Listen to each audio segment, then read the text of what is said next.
Hi hello families. എൻ്റെ ഇപ്പോഴത്തെ ഒരു മോർണിംഗ് റൂട്ടീൻ ഇങ്ങനെയാണ് കേട്ടോ.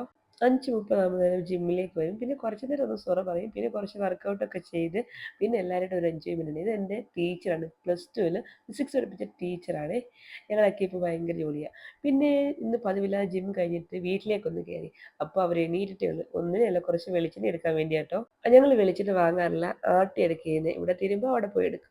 പിന്നെ വീട്ടിലേക്ക് വന്നു ബ്രേക്ക്ഫാസ്റ്റിനുള്ള സ്മൂത്തി റെഡിയാക്കി കിടന്നപ്പോഴുള്ള നാന് കാച്ചി വെച്ചു. പിന്നെ മാവൊക്കെ റെഡിയാക്കി. പിന്നെ പ്രോട്ടീൻ വേണ്ടേ, മുട്ടയും പുഴുങ്ങാൻ വെച്ചു. അതിനുശേഷം നേരത്തെ അടുപ്പൊക്കെ കത്തിച്ച് വെച്ചിട്ട് എനിക്ക് വന്നപ്പോഴേ പിന്നെ അരിയൊക്കെ അടുപ്പിടാൻ പറ്റി. ഇന്നലെ വാങ്ങി വെച്ച മീനുണ്ടായിരുന്നു. അത് വെട്ടാനൊന്നും പോകണ്ട, വെറുതെ തണുപ്പ് മാറാൻ വേണ്ടി എടുത്ത് പുറത്ത് വെച്ചു. പിന്നെ എളുപ്പമാണല്ലോ. അപ്പോഴെനിക്ക് ഏത്തപ്പനൊക്കെ എണീറ്റ് നാനിയൊക്കെ കാച്ചി കൊടുത്തു. പിന്നെ ഇനി അനീഷിട്ടുള്ള പഴഞ്ചോറ്, അതായത് പഴങ്കഞ്ഞിക്കുള്ള പരിപാടിയാണ്. നെറ്റിയിലേക്ക് ചമ്മന്തിയും തൈരും, അടിപൊളിയല്ലേ. പിന്നെ ഞാൻ കുളിയൊക്കെ കഴിഞ്ഞു. ഇനിയിപ്പം കുളി കഴിഞ്ഞ് അടുത്ത പരിപാടി തുടങ്ങാൻ പോവല്ലേ.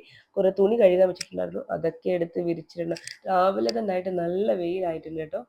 പനിയുടെ കാര്യങ്ങളായത് കാരണം നല്ല തുമ്മൽ ഇപ്പോഴും നിന്നിട്ടില്ല. അങ്ങനെ തുണിയൊക്കെ വിരിച്ചിട്ട് ശേഷം നമ്മളൊന്ന് മേക്കപ്പ് ഇടാൻ കയറി. മേക്കപ്പ് ഇടാനല്ല കേട്ടോ, ജസ്റ്റ് ഒന്ന് ഒരുങ്ങാം. അതിനിടയ്ക്കാണ് ഈ സിന്ദൂര് ഞാൻ മേടിച്ചതാണ്. നമ്മുടെ ബ്ലൂ ഹെവൻ്റെയാണ്. കുഴപ്പമില്ല, ഞാനങ്ങനെ സിന്ദൂർ ഇടാറില്ല, അത് കുഴപ്പമില്ലായിരുന്നു കേട്ടോ. ഞാൻ ടാഗ് ചെയ്തേക്കാമേ. പിന്നെ നമ്മൾ വീണ്ടും കിച്ചണിലേക്ക് കയറി. അപ്പം അതിനാണ് മാവ് റെഡിയാക്കി വെച്ചത്. കേദപ്പിനും കശുവനും ഇപ്പം എല്ലാവരും വയ്ക്കുക എന്നും ഇവിടെ അപ്പമാണെന്ന്. മിക്ക ദിവസം അപ്പവും ദോശയും ഇഡ്ഡലിയൊക്കെ തന്നെയാണ്. എനിക്ക് അപ്പം ഇഷ്ടമാണ്, പക്ഷേ ഇപ്പോൾ കഴിക്കാൻ പറ്റാത്തതുകൊണ്ടാണ്. അതിനിടയിലൂടെ നമ്മൾ മുട്ടക്കറിക്കുള്ള ഉള്ളിയും കൂടെ വാട്ടിക്കൊണ്ടിരിക്കുകയാണ്. പിന്നെ നിങ്ങളെ കാണിക്കാൻ വേണ്ടി ഒരു ജാടയൊക്കെ ഇട്ടതാണ്, പക്ഷേ എന്താണ് പാളിപ്പോയി. അപ്പം തിരിഞ്ഞ് വീണു, കമന്ന് വീണൊക്കെ പോയി. ഒന്ന് എടുത്ത് സോഫ്റ്റ് അപ്പാണെന്നൊക്കെ കാണിക്കാൻ നോക്കിയതാണ്, പക്ഷെ ഞാൻ പരാജയം സമ്മതിച്ചു തരില്ല. അങ്ങനെ ഞാൻ കറക്റ്റായിട്ടൊക്കെ എടുത്തു. അതിനിടയ്ക്കൂടെ എനിക്കുള്ള സ്മൂത്തിയും റെഡിയാക്കി എല്ലാം വെച്ചു. വിശപ്പിന്റെ അതിപ്രഹരം വരുന്നുണ്ടേ. അതിനിടയ്ക്കൂടെ ഉള്ളിക്കറി അല്ലെങ്കിൽ മുട്ടക്കറി ഇവിടെ സെറ്റായി വന്നിട്ടുണ്ട്. ഉപ്പൊക്കെ നോക്കി അവനിടയ്ക്ക് കേദപ്പിന് എന്തോ അലമ്പ് കൊണ്ട് വന്നതാണേ. അങ്ങനെ ബ്രേക്ക്ഫാസ്റ്റ് റെഡി ഗൈസ്. അപ്പം മുട്ടക്കറി, പിന്നെ എനിക്ക് മുട്ട പുഴുങ്ങിയതും സ്മൂത്തിയും. കേദപ്പിന് ഇങ്ങനെ വഴക്കുണ്ടാക്കാൻ ഇരിക്കുകയാണ്. അപ്പം നമുക്ക് പരിപാടി തുടങ്ങിയാലോ.